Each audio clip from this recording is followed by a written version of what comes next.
तुकाराम मुंडे यांच्या पथकावर गाडी घालणारा गायकवाड, आठवडी बाजारात मोबाईल चोरी करणारा एक गावातला चोरटा, गुटखा विकायला लागला. गुटखा विकण्यापेक्षा गुटखा घेऊन येणाऱ्या गाड्या अडवून व्यापाऱ्यांकडनं पैसे उकळायला लागला.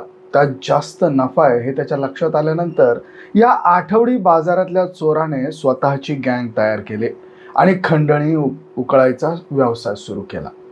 तुरुंगात गेला तर अधिकाऱ्यांना पैसे देऊन परत बाहेर यायचा आणि खंडणीचा धंदा सुरू ठेवायचा. कुणी आडवा आला तर पोलिसांनाच त्यांनी कधी उडवलं तर कधी अधिकाऱ्यांना उडवलं. मकोका लागण्याच्या आधीच तुरुंगातून सटकून जायचा आणि गावात येऊन पुन्हा गुटख्याच्या गाड्या अडवून पैसे उकळायचा धंदा करायचा. पण या पठ्ठ्याला माहीत नव्हतं की गुटखा विकणाऱ्याचा कर्दन काळ म्हणून तुकाराम मुंडे आल्यात आणि या सगळ्यांचीच हवा टाईट झाली. संभाजीनगर जवळच्या गुटख्याची गाडी सोडवण्याची हमी घेतलेल्या या गुंडाला तुकाराम मुंडेंचं पथक आडवं गेलं आणि मध्यरात्री 1 वाजता थरार रंगला. गुंडाने FDAच्या महिला अधिकाऱ्यांनाही उडवण्याचा प्रयत्न केला आणि स्कॉर्पिओ अंगावर घातले.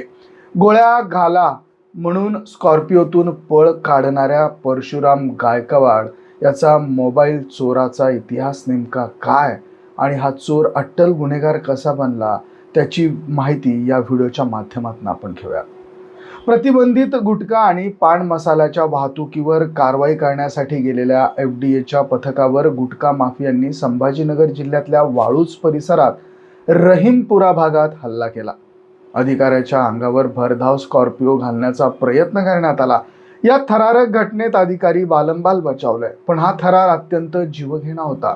अन्न सुरक्षा आयुक्त तुकाराम मुंडे यांच्या निर्देशानुसार प्रतिबंधित गुटखा, पान मसाला आणि तत्सम पदार्थांच्या वाहतुकीवर कारवाई जोरदार सुरू आहे. त्यानुसार 9 जूनला मध्यरात्री 1च्या सुमारास पथक गोपनीय माहितीच्या आधारावर रहीमपूरच्या JK रोलर फ्लोअर मिल्स समोरच्या रस्त्यावर पोहोचलं. इथे उभा असलेल्या MS16 CD 8296 क्रमांकाच्या आयशर ट्रकची तपासणी केल्यावर त्यात 25 मोठाली पोती ही गुटख्याची आढळून आली. पथकाने तात्काळ वाळूज पोलिसांकडे संरक्षणाची मागणी केली, मात्र पोलीस पोहोचण्यापूर्वी विना नंबर काळ्या स्कॉर्पिओमधून 5 ते 6 जण घटनास्थळी दाखल झाले. गुंडांनी शिवीगाळ करून अधिकाऱ्यांना धमकवायला सुरुवात केली. यावेळी गोळी घाला अशा धमक्या देत अधिकाऱ्यांच्या अंगावर स्कॉर्पिओ घालण्याचा प्रयत्न केला गेला. जीव वाचवण्यासाठी काही अधिकारी जवळच्याच मंदिरामागे लपले, तर अन्न सुरक्षा अधिकारी प्रज्ञा सुरसे यांचा आरोपींनी पाठलाग करून त्यांच्याही अंगावर वाहन घालण्याचा प्रयत्न केला. त्यांनी प्रसंगावधान राखत स्वतःचा जीव वाचवला. आरोपींपैकी एकाने प्रतिबंधित अन्न पदार्थांनी भरलेला आयशर ट्रक घटनास्थळावरून पळवून नेला. त्यानंतर स्कॉर्पिओ सुद्धा ट्रकच्या मागोमाग निघून गेली. संपूर्ण घटना ही कॅमेऱ्यामध्ये कैद झाली आणि त्याचा थरारक व्हिडिओ समोर आला. या प्रकरणी वाळूज पोलीस ठाण्यात जीवे मारण्याचा प्रयत्न, सरकारी कामात अडथळा निर्माण करणं आणि धमकी देणं यासह 6 कलमांच्या अंतर्गत गुन्हा दाखल करण्यात आला. पोलिसांनी दोघांना ताब्यात घेतला. या हल्ल्यामागचा मास्टर माइंड हा बीड जिल्ह्यातला आहे आणि नुकताच तुरुंगातून सुटून आलाय. मूळ अहिल्यानगर जिल्ह्यातल्या पाथर्डी तालुक्यातल्या एकनाथवाडी मधला प्रशांत उर्फ परशुराम गायकवाड याची मोठी गँग आहे. प्रतिबंधित गुटखा सुरक्षित ठिकाणी पोहोचवण्याची सुपारी तो व्यापाऱ्यांकडनं घेतो.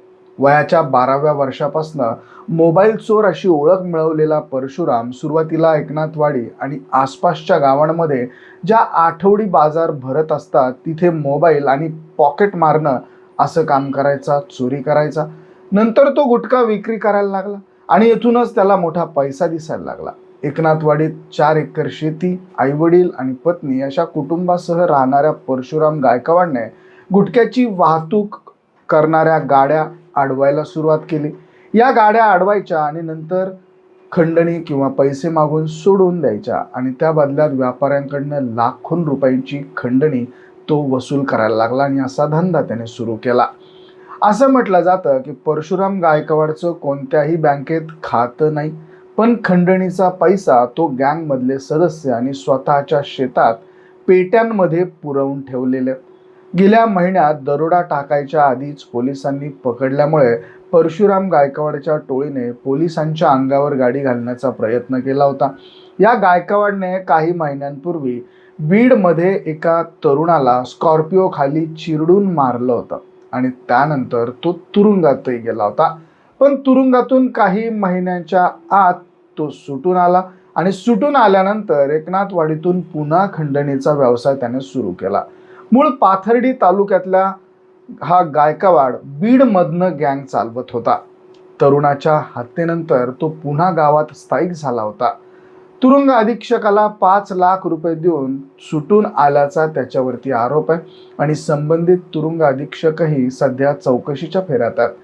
गायकवाडवर बीड शहर, अहिल्यानगर, धाराशिव, सोलापूर, नाशिक, संभाजीनगर, बुलढाणा, पुणे अशा 10 ते 12 जिल्ह्यांमध्ये गंभीर स्वरूपाचे गुन्हे दाखल आहेत. दूध भेसळखोरांसोबतच FD कडनं सध्या गुटखा माफियांवर धाडसत्र सुरू आहे. राज्यभरातलं मोठं नेटवर्क एकनाथवाडीतला हा गुंड सांभाळत होता, ज्यात खंडणी घेऊन वाहतूक सुरळीत करून देणं ही त्याची जबाबदारी होती. गेल्या महिन्यात गायकवाडने पाथर्डी तालुक्यातल्या मुंगज या ठिकाणच्या जवळ एका हॉटेलमध्ये आणि हॉटेल व्यावसायिकाला गन पॉइंटवर ठेवून खंडणी मागितली होती. या प्रकरणी पोलिसांनी गुन्हा दाखल केला होता. मात्र गायकवाड काही दिवसातच बाहेर आला आणि पुन्हा खंडणीचा उद्योग त्याने सुरू केला. पाथर्डी आणि आजूबाजूच्या परिसरात म्हणजे शिरूर कासार तालुक्यात अनेकांना गायकवाडने आतापर्यंत गन पॉइंटवर ठेवून धमकवलेलं असल्याची माहिती समोर येत आहे. मात्र जीवाच्या भीतीने कुणीही त्याच्या विरोधात बोलायला तयार नसतं असं देखील सांगण्यात आलंय.